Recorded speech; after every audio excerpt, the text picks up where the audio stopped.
Wales. We are on the bridge already. The moment the Prince of the Wales, it's Prince William, but that was before it, King Charles and Princess Diana, but it's turned to Prince Williams and Queen. It's Prince William. He will become a king. It will be turned to his eldest son, which his name is George, I think. George. So he will become the next prince in the Wales. Usually it's passing to the first child. Or inherit or it turn over, I think, something like that.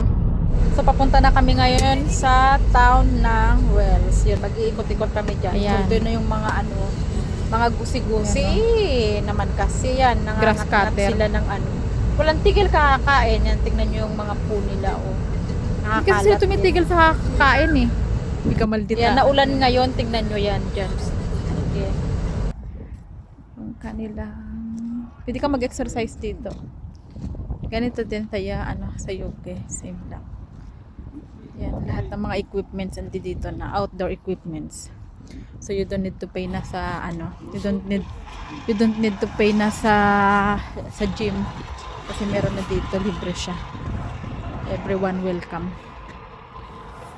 Ayan ang may mga kwan. Ayan ang mag-swimming ka. Kaso naulan ngayon eh. Hindi maganda ang weather ngayon. Pero marami nagpupuntahan sila Ayan, nire-riding.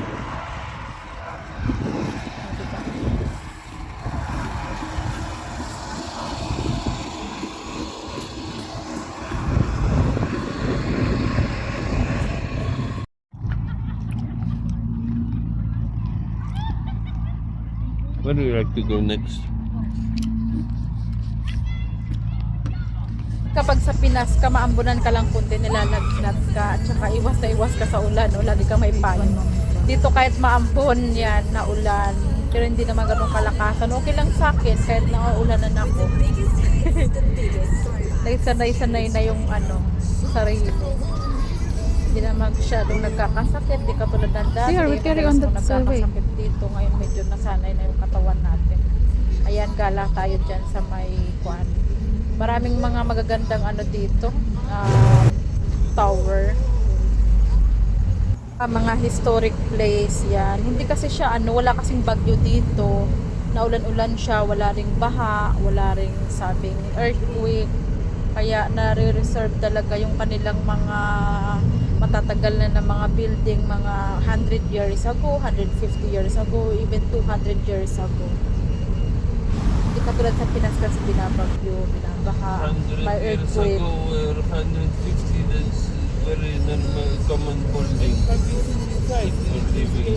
When so millions of people live. Yeah, but in Philippines you cannot keep that. Some just common buildings where people living, they have even 1,000 years.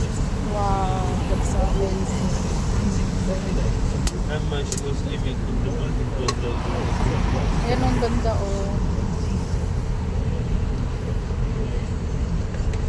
Handsome. Wow! Who told you? Asawa. Dito yung guwapo.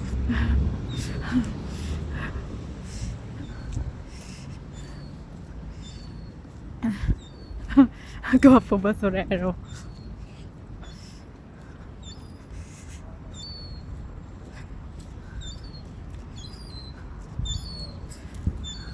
Apaw sarap, salamat.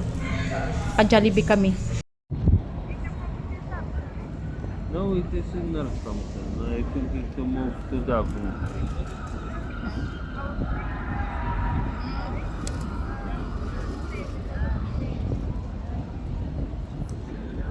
Motorway outbound to the Llanedden interchange, and traffic virtually at a crawl now on the A423. Has it ever caused any issues? Yeah, it's got us into a few sticky situations, but we always come out smiling at the end. That's the best thing. Are you